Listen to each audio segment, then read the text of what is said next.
ہمارے چینل تبلیغ T V کو ضرور سبسکرائب کریں اور نئی اپڈیٹس کے لیے گھنٹی کے بٹن کو ضرور دبائیں۔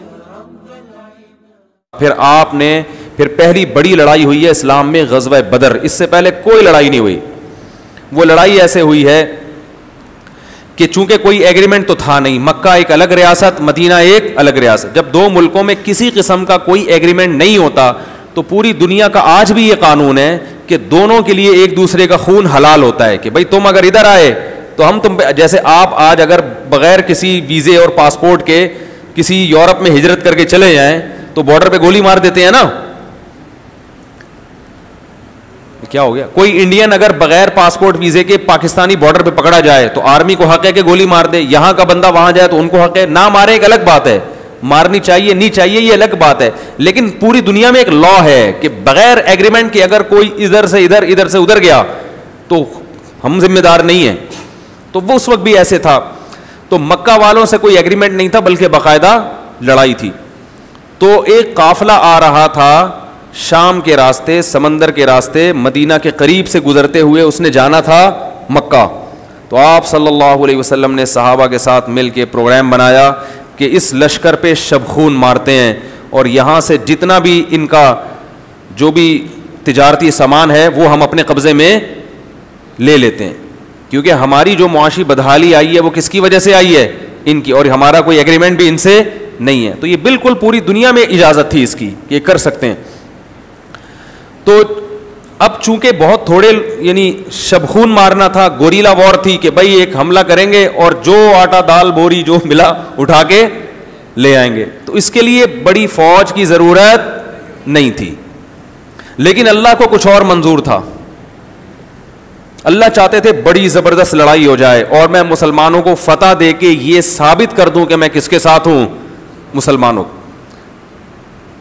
اس سے پتہ یہ چلا کہ ہم اسباب کے مکلف ہیں، ہم نے اسباب سے ہٹ کے کام نہیں کرنا، لیکن اللہ بعض دفعہ معجزے کے طور پر ایسا کرا دیتا ہے جس کی کوئی لاجک نہیں ہوتی۔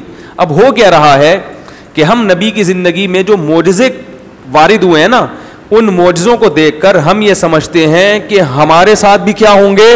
معجزے، لہذا ہم فیصلے کرتے ہیں گراؤنڈ ریئلٹی کو دیکھے بغیر، اور کہتے ہیں چونکہ نبی 313 تھے اور وہ 1000 تھے تو ان کی مدد ہو گئی تھی بغیر ساز و سامان کے، تو ہماری بھی۔ یہ بہت بڑی غلطی ہے جو مسلمانوں میں آئی ہے۔ نبی کے اپنے جتنے فیصلے ہیں وہ تمام فیصلے گراؤنڈ ریئلٹی کو دیکھ کر ہیں، اور اللہ کے فیصلے کبھی گراؤنڈ ریئلٹی کے مطابق ہوتے ہیں، کبھی کیا ہوتے ہیں؟ ویسے ہی اللہ مدد کر دیتا ہے۔ تو جو اللہ کا کام ہے وہ اللہ پہ چھوڑ دیں، ہمارا جو کام ہے ہم اس کے ذمہ دار ہیں۔ نہیں آ رہی بات؟ اب دیکھو یہاں افراط و تفریط کیا ہوتا۔ نبی صلی اللہ علیہ وسلم اگر اس قافلے پہ حملہ نہ کرتے تو یہ بھی غلط تھا، کیونکہ صحابہ کے پاس کھانے کے لیے کچھ بھی نہیں، تو بھائی اللہ نے موقع دیا ہے، تمہارا دشمن ترنے والا بن کے یہاں سے جا رہا ہے تو حملہ کرو نا۔ اگر اس موقع پر اللہ پہ اعتماد کرتے، توکل کرتے کہ اللہ ہے کھلانے والا، اللہ ہے پلانے والا، ہم صرف اخلاق سے پیش آئیں گے ان دشمنوں کے ساتھ، تو یہ بھی اسباب سے ہٹ کر کام ہوتا کہ نہیں ہوتا؟ اتنے اہم مضمون آپ کے سامنے بیان کر رہا ہوں نا کہ اگر آپ کو ان مضامین کی قدر و قیمت سمجھ میں آ جائے تو آپ پیسے دے کے مجھ سے یہ بیان کروائیں گے، پیسے دے کے کروائیں گے، اتنی اہم باتیں کر رہا ہوں۔ مجھے ان کی اہمیت کا اندازہ ہے، لیکن آپ کو اندازہ، آپ کے چہروں سے لگ رہا ہے کہ آپ کو اندازہ نہیں۔ اگر نبی صلی اللہ علیہ وسلم اس لشکر پہ حملہ نہ کرتے اور کہتے ہم نے اللہ کے لیے ہجرت کی ہے، کھلانے والا کون ہے؟ اللہ، پلانے والا کون ہے؟ اللہ، تو بھائی اللہ کہتا ہے جو تمہارے بس میں ہے وہ تو کرو۔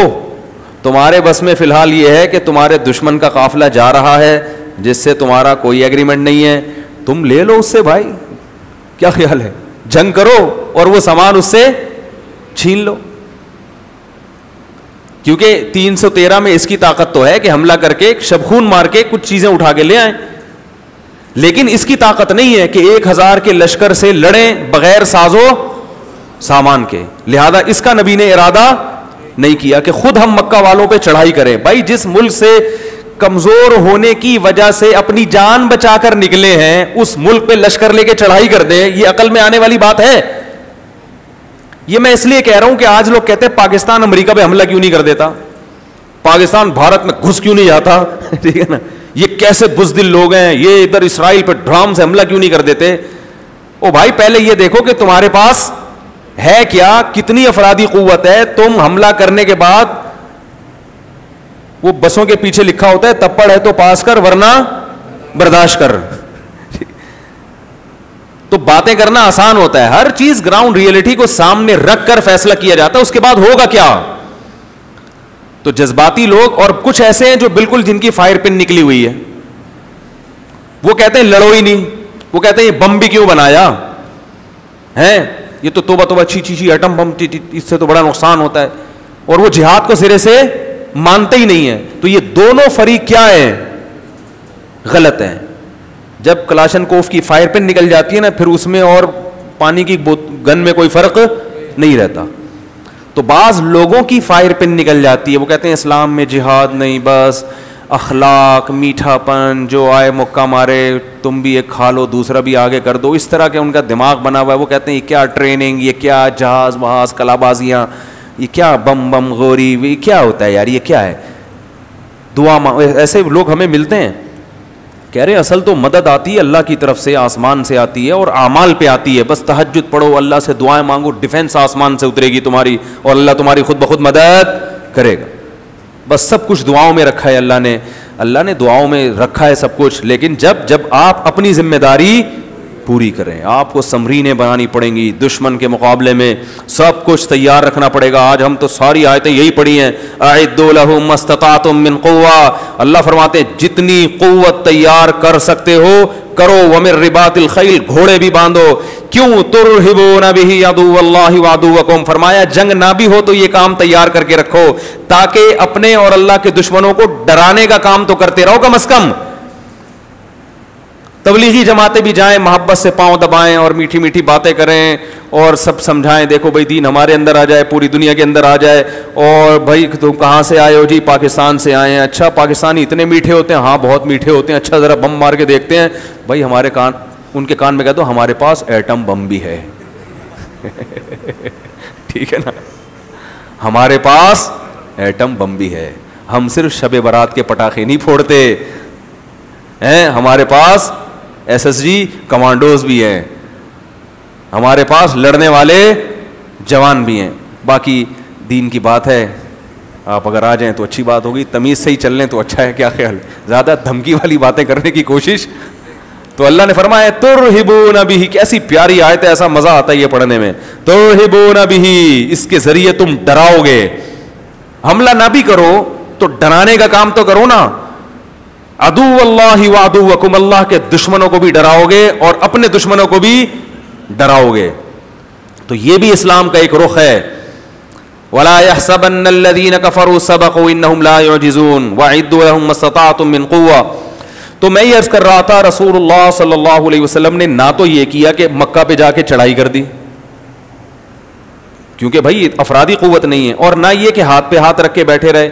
بھائی جو موقع مل رہا ہے وہ کام تو کریں. تو صحابہ کو حکم دیا, کیا کریں گے بھائی, شبخون ماریں گے, ایک حملہ کریں گے اور وہ لے کے نکل لیں گے. لیکن اللہ کا کرنا ایسا ہوا, جب بدر کے مقام پہ پہنچے ہیں تو وہاں پہنچنے سے پہلے یہ جو ابو جہل اور ابو لہب وغیرہ تھے, مخبری ہو گئی کہ مسلمان 313 کا لشکر لے کے آ رہے ہیں. اب جب مخبری ہوئی ہے تو وہاں سے وہ 1000 کا لشکر لے کر آ گئے, جس کی مسلمانوں کو توقع نہیں تھی, اور وہ پورے ساز و سامان کے ساتھ آئے. تبھی اس جنگ میں بہت سے صحابہ شریک نہیں ہوئے, کیونکہ ان کا خیال تھا کہ یہ کوئی جنگ تو ہو نہیں, ایک تو چھوٹی سی کاروائی ہو رہی ہے. لیکن 313 جب آئے تو 313 کو اللہ نے لڑوا دیا, کس سے, 1000 لوگوں سے. 313 کے پاس تو کچھ تھا ہی نہیں, 2-4 گھوڑے, چھوڑا سا اسلحہ, اور ادھر 1000 کا لشکر. اب مسلمانوں کے پاس لڑائی کے علاوہ کوئی آپشن تھا ہی نہیں, کیونکہ وہ تو آ گئے تھے نا, وہ تو سر پہ پہنچ چکے تھے. اب مسلمان پریشان. پھر اس موقع پر نبی صلی اللہ علیہ وسلم نے مصلی بچھایا میدان جنگ میں, اور سجدے میں جا کے آپ نے بڑی لمبی دعا مانگی اور اللہ سے کہا کہ اے اللہ یہ تھوڑے سے لوگ ہیں, اسباب کی دنیا میں تو شکست ہی ہے, لیکن اگر یہ شہید ہو گئے, لن تعبد, اے اللہ پھر قیامت تک زمین پر تیری عبادت نہیں ہوگی. یہ بھی آپ کے آخری نبی ہونے کی دلیل ہے. وہ جرمنی والے قادیانی کا پھر فون آیا تھا, وہ بتاؤں گا میں آخر میں, یاد دلانا. وہ کہہ رہا ہے یار آپ نے تو پورا بیان کر دیا میرے اوپر. پھر ایک اور سوال کیا اس نے, وہ آج میں کروں گا انشاءاللہ. سن رہا ہوتا ہے لگتا ہے بیان, اللہ ایمان کی توفیق دے.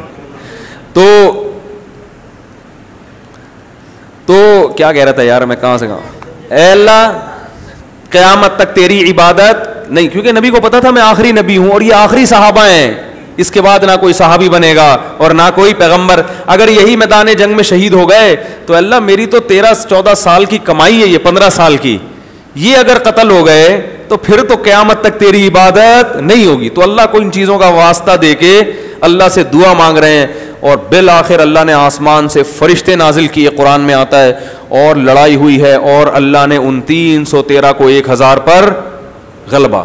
بڑے بڑے افراد ان کے مارے گئے, کچھ قید ہو گئے, اور بڑے بڑے سردار قید ہو گئے. تو ان میں آپ صلی اللہ علیہ وسلم کے رشتہ دار, آپ کے چچا زاد, بڑے بڑے عرب. وہ زیادہ ڈیٹیل میں جاؤں گا تو پھر بات لمبی ہو جائے گی, یہ سورت کا خلاصہ رہ جائے گا. پہلی جنگ ہوئی ہے اسلام میں, اس میں پہل کس نے کی؟ مشرکین مکہ نے, باقاعدہ جنگ بنا دیا اس کو. جب فتح ہوئی ہے تو بہت سے صحابہ جو اس جنگ میں, کیونکہ ان کے لوگوں کی اللہ نے بڑی فضیلت بیان کی قرآن میں, اور آپ صلی اللہ علیہ وسلم نے ارشاد فرمایا کہ جو بدر میں لوگ تھے ان کے اللہ نے اگلے پچھلے سب گناہوں کو معاف کر دیا ہے, لیکن پھر بھی وہ گناہوں سے بچتے تھے.